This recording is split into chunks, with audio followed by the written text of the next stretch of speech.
En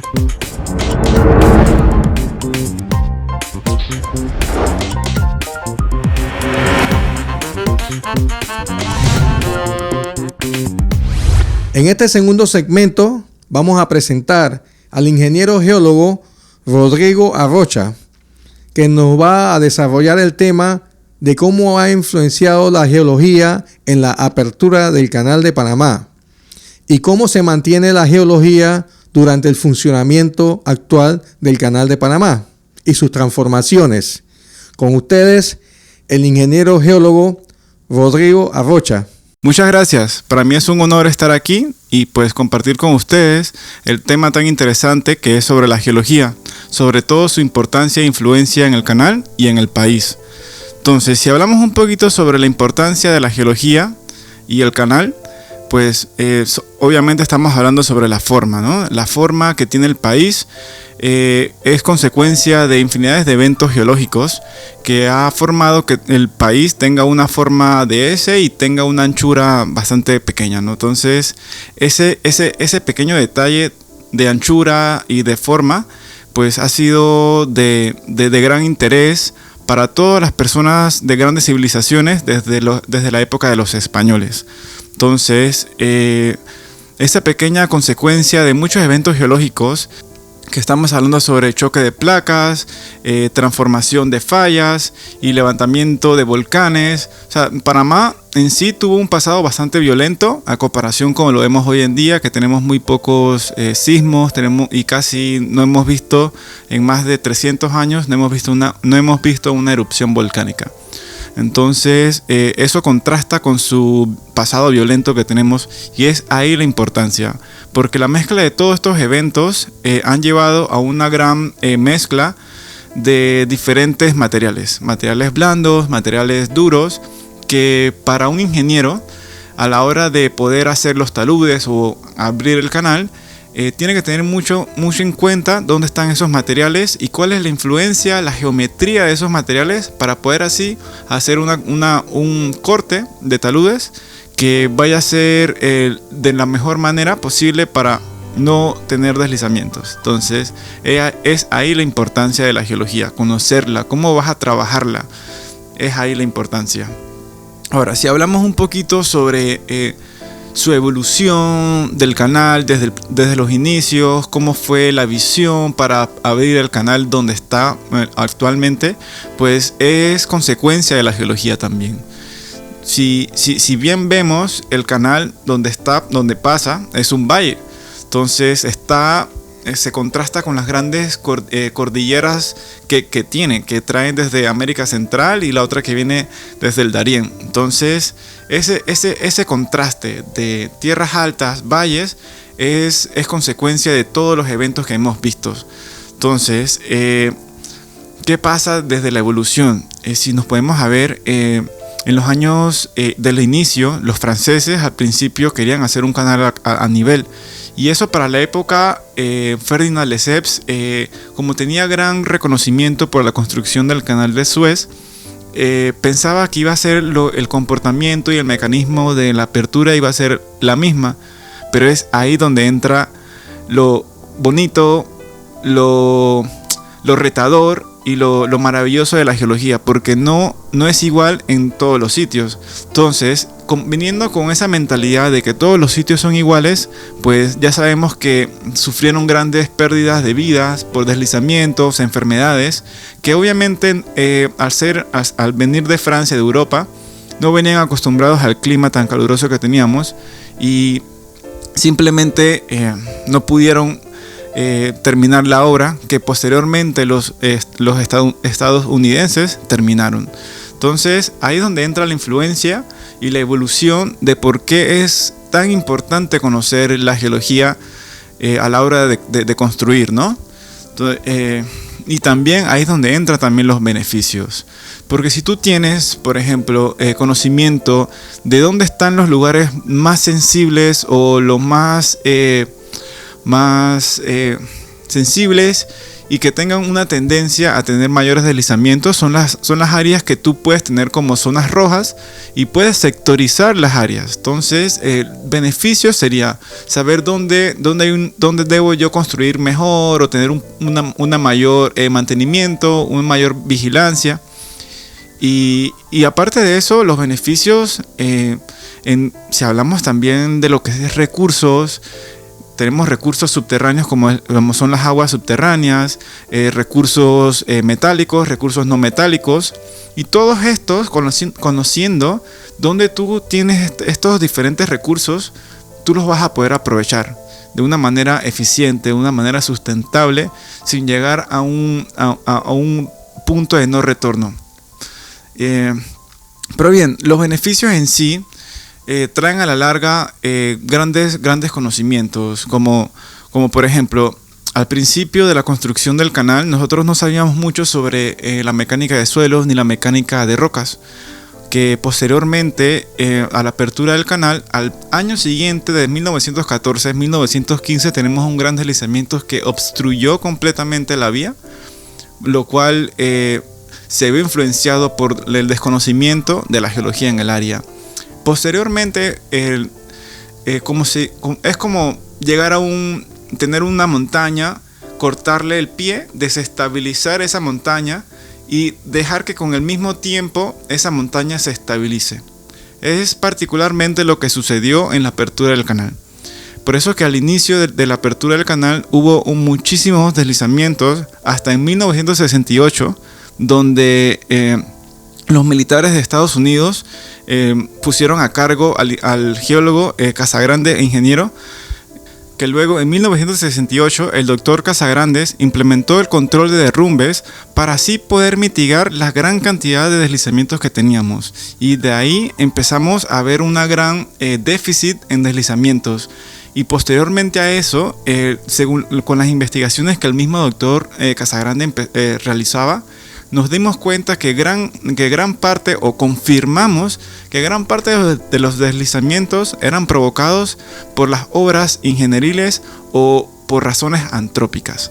Entonces, con la apertura o el ensanche del canal, empezamos a tener una nueva reactivación de deslizamientos, pero actualmente, con el conocimiento de mecánica de suelos, mecánica de rocas, a raíz del laboratorio que el canal fue, ya sabemos cómo debemos hacer nuestros taludes cuando tenemos materiales blandos, tenemos materiales duros, y cómo estos influyen a la vez con estructuras geológicas conocidas como fallas, diaclasas o contactos entre materiales, y así poder tener una mejor obra de ingeniería que sea del beneficio para todos y que tenga menor influencia de deslizamientos y disminuir el riesgo, que es lo más importante sobre todo este conocimiento.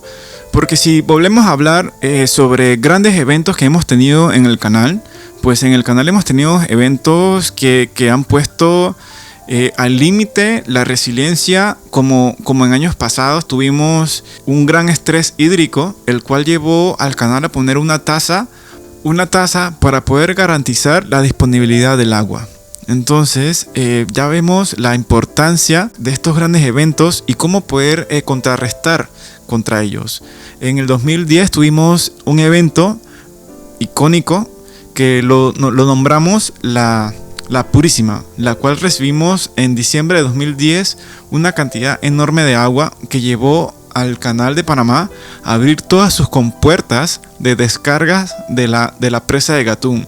O sea, fue un evento tan impresionante que todos los ingenieros estaban pensando alternativas de cómo controlar el nivel del lago. O sea, el nivel del agua era tanto que estábamos pensando que íbamos a tener ruptura de presas. Entonces, a raíz de ahí, empezamos, los ingenieros en su momento tuvieron que ver cómo podíamos nosotros empezar a mitigar esos eventos que posiblemente, y lo más seguro, van a volver a pasar. Tenemos reportes de la IPCC que grandes eventos como lo fue la Purísima en el 2010, tenemos también evidencias por la IPCC que vamos a tener nuevamente grandes eventos como el Niño, las sequías, que vamos a volver a tener estrés hídrico. Y de eso se trata, ¿no? De de raíz de la geología, la ingeniería, pues cómo podemos llevar de la mano, contrarrestar y hacer nuestro canal mucho más resiliente. Y no solamente el canal, también nuestra ciudad de Panamá. Ahora, si hablamos, ya que estamos hablando de los desastres, pues podemos hablar también sobre cómo los megaproyectos que han ocurrido aquí en el canal han aportado para el conocimiento de la geología. ¿De qué modo han podido aportar? Puesto que nosotros, sin haber tenido abierto la zanja o el canal, pues hemos hecho cortes en roca que de otro modo no hubiéramos podido observar. Entonces, estos grandes cortes han descubierto restos fósiles que, aparte de ya poder construir la estratigrafía o poder construir cómo fue el surgimiento del istmo a raíz de dataciones de los fósiles, pues podemos tener un mejor conocimiento de cómo fueron los diferentes eventos.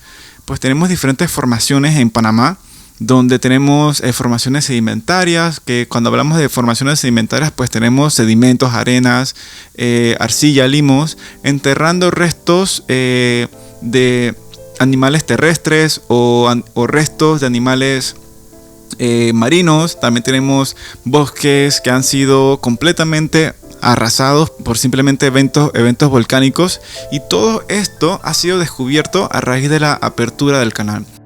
Todo ese material que se excavó, simplemente estuvimos excavando en nuestro pasado, y es ahí donde entra la importancia de cómo estos megaproyectos han aportado al conocimiento de cómo se formó y surgió el istmo.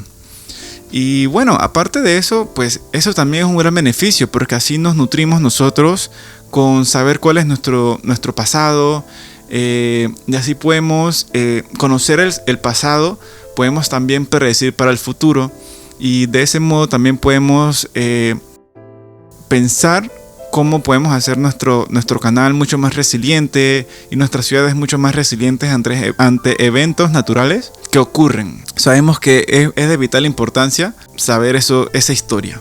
Y bueno, con esto hemos culminado la pequeña charla sobre la geología, la influencia y la importancia de la geología en el canal y en el país. Y nuevamente muchas gracias por la oportunidad. ¿Qué tal, ingeniero Rodrigo Arrocha? Gracias por su intervención, muy magistral. Yo he anotado aquí algunas preguntitas que le quería hacer, desarrollando el tema suyo. Aquí les tengo la primera pregunta. ¿Qué falta por conocer de la geología del canal y de qué manera se puede aprovechar? Muchas gracias por esa pregunta. De hecho, muy buena. Bueno, ¿qué hace falta por conocer en la geología del canal? Bueno, hace falta la reconstrucción completa, ¿no?, de cómo surgió el istmo. Así que eso también entra en lo que hace falta por conocer de la geología de Panamá. Cómo fue ese cierre final y cómo ese valle donde casualmente es donde se hizo el canal, cómo se hizo, ¿no? O sea, a partir de las deformaciones, las diferentes fallas y los movimientos de desplazamientos que lo originaron, ¿no? Eso es lo que hace falta por conocer. ¿Y cómo se puede aprovechar ese conocimiento? Bueno, tenemos diferentes ramas en la geología que de hecho no han sido explotadas aquí en Panamá. Una de esas ramas es la hidrogeología y la otra de esas ramas es la geotermia. Cuando hablamos referencia de la hidrogeología, obviamente sabemos que nosotros, para el consumo humano del agua, casi la mayoría de la población de Panamá está tomando agua del lago Gatún. Y eso es algo de lo que nosotros queremos evitar. Queremos descentralizar ese cuerpo de agua. ¿Para qué? Para tener una mejor resiliencia ante el cambio climático y tener un mejor suministro de agua. ¿Por qué? Porque las aguas subterráneas en sí ya vienen filtradas y lo que es el tratamiento de estas aguas pues es mínimo. Sabemos que con el cambio climático pues tenemos periodos mayores de sequía y de mayores lluvias, ¿no? Y hace poco, creo que fue el 2020, pues el canal de Panamá tuvo que poner tasas del peaje para los buques, para así contabilizar y asegurar la cantidad de agua para el consumo humano. Entonces esas son parte de las cosas que se podrían hacer. Y si hablamos de la geotermia, pues obviamente sería pues cómo acoplarla a nuestras estructuras. Cuando hablamos de geotermia hablamos del calor de la tierra. Entonces cuando nosotros conocemos y podemos aprovechar este calor en nuestras estructuras, podemos ahorrarnos mucho dinero en lo que es la climatización. Tenemos estudios que nos brindan información de que el cambio climático va a subir las temperaturas del día a día, por lo que la demanda de aires acondicionados y de climatizadores va a ser mayor, ¿no? Entonces, teniendo en sí una fuente que es renovable, que es verde, sustentable, no depende de que si hay viento o si hay exposición del sol, pues es una gran ventaja. Entonces, aprovechar lo que es el calor de la tierra a través de un medio que es mucho más barato, que son utilizar estructuras de poca profundidad, podemos aprovechar ese calor y en sí aclimatizar nuestras estructuras y tener menor dependencia de combustibles fósiles y así tener una mejor transición eléctrica. Muchas gracias, ingeniero Arrocha. Una última pregunta. Retos de la ingeniería y la geología en el canal. Gracias por esa pregunta. Bueno, retos siempre hay. Una vez lo dijo Thomas Edison, siempre va a haber una mejor forma de hacer las cosas. Entonces, haciendo esa referencia, cuando nosotros sabemos bien los diferentes mecanismos, las diferentes resistencias de todos nuestros materiales, obviamente podemos hacer mejores trabajos, ¿no?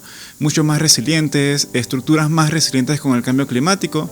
Acuérdense que la ingeniería en sí siempre trata de hacer lo mejor posible con la civilización y de eso se trata, ¿no? Entonces, como ya mencioné en la pregunta anterior sobre la hidrogeología, la geotermia, también hay otras ramas que no se han podido explotar todavía aquí, como el geoturismo. O sea, el geoturismo, la preservación de nuestros parques, de nuestros puntos icónicos que han formado hitos en la formación del istmo, pues son sitios que a mucha de la gente los desconoce.